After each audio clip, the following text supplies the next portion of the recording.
Hey, what's up guys? Just got out of the gym and today I want to talk to you guys a little subject that I feel like affects a lot of people, and it's body dysmorphia.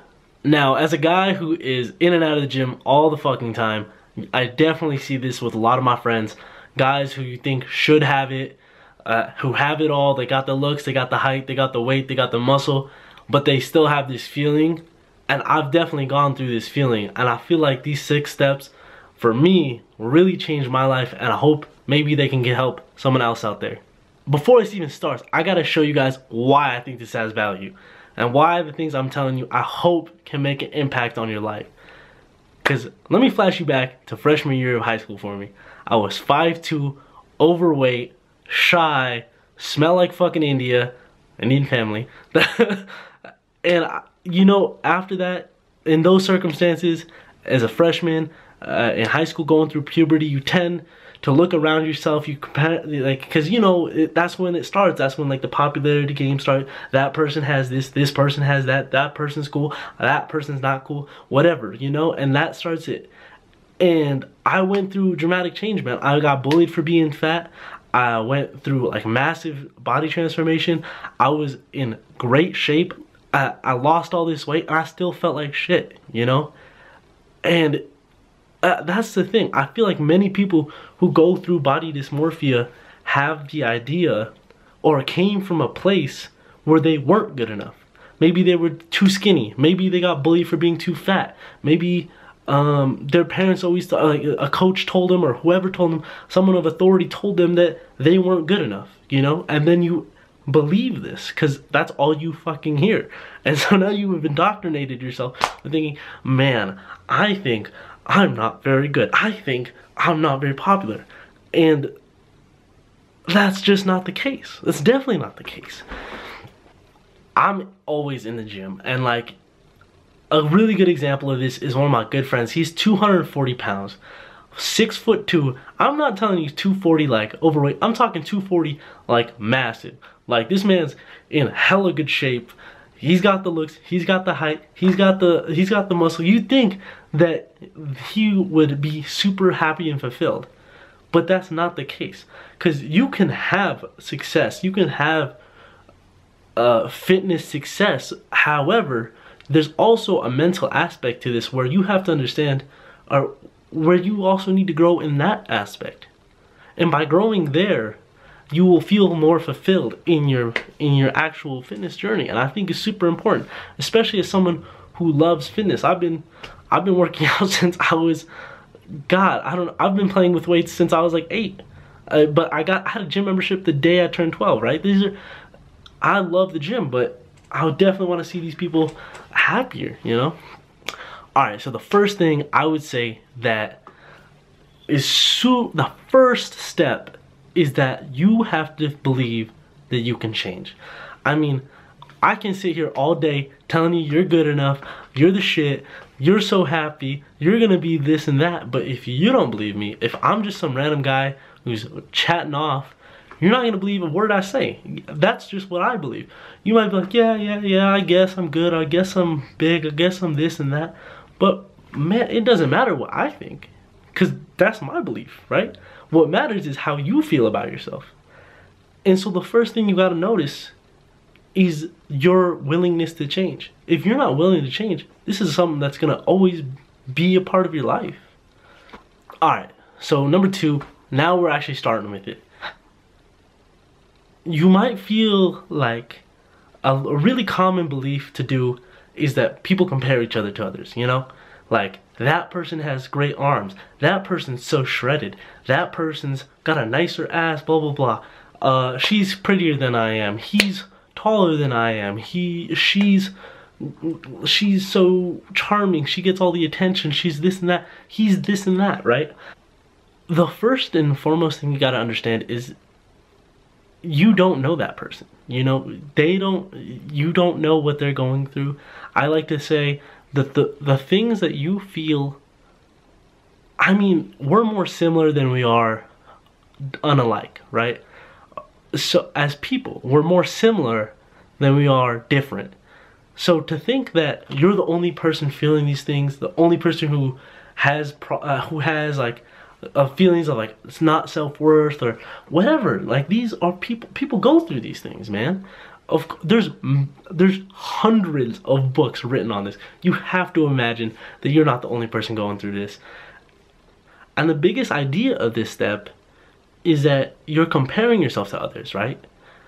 And that's already a lose-lose situation, because I can compare myself to anyone and I can find places where I'm better than that person in this area and they're better than this at that area. Or you know, like if you compare yourself with anyone, say you're comparing yourself with this guy who's at the gym, who's big and swollen, whatever, right? But he might be dumb as rocks and you're a genius. Or maybe he is really smart, but maybe he sucks at something else and you're great at that something else. If I compared Tiger Woods and LeBron James, someone's gonna feel like an idiot, right? So understand that, you know?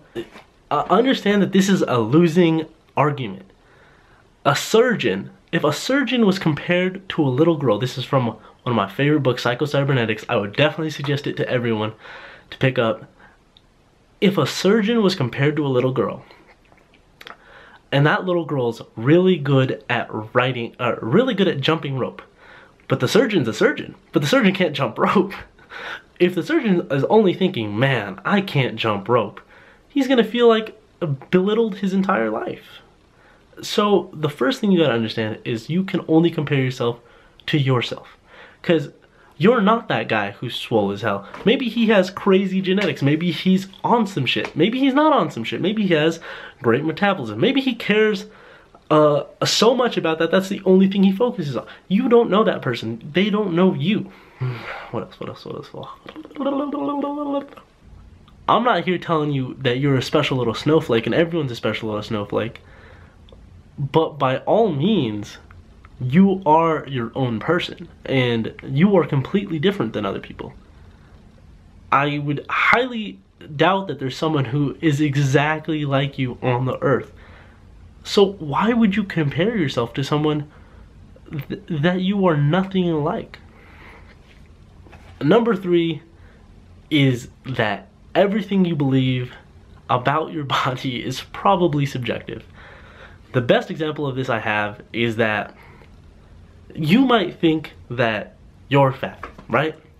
But other people might look at that like, man, he is really fit. I like how he has a dad bod, whatever it is, right? A great example of this is, say you're going to a gym, maybe you have some friends, right? You'll always have those two sets of friends. Maybe you're gaining a little weight and one of your buddies, like, I love this example. There's 3 brothers who go to my gym, right? They're known for powerlifting. All they do is powerlift. That's their thing, right? Powerlifting and wrestling. And every single time they see me, if I'm looking a little fatter, a little bigger, whatever it is, they'll be like, man, Joel, you're really getting swole. Good job, buddy.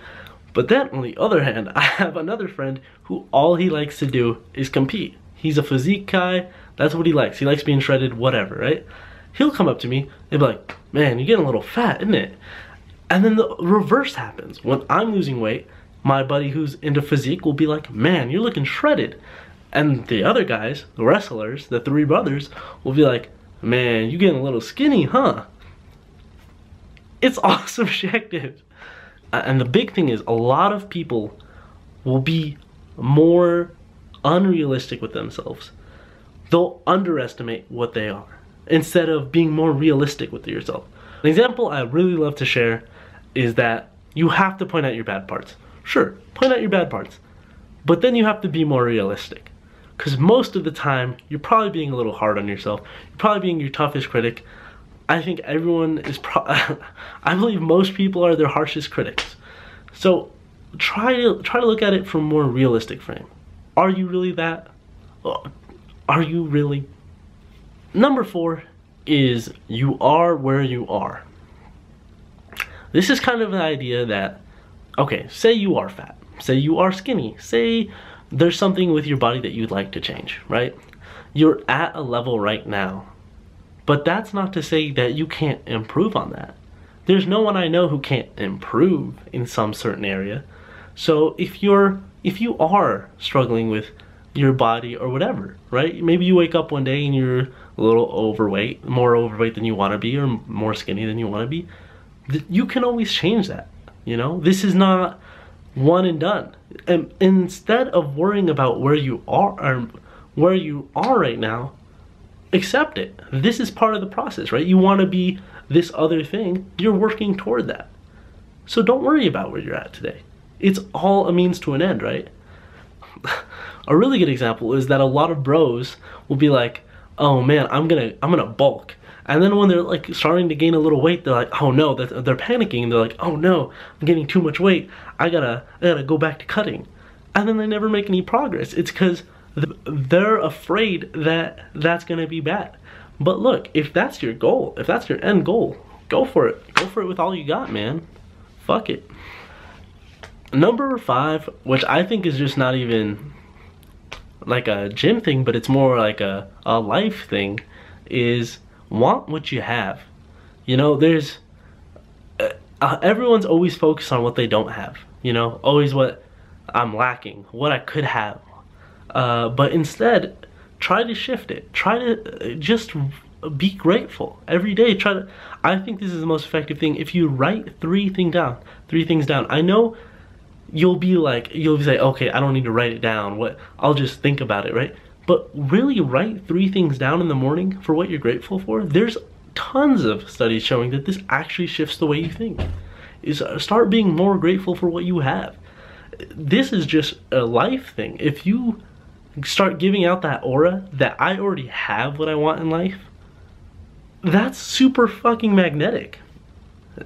Now you're not that person who wants things from life. You already have it, right?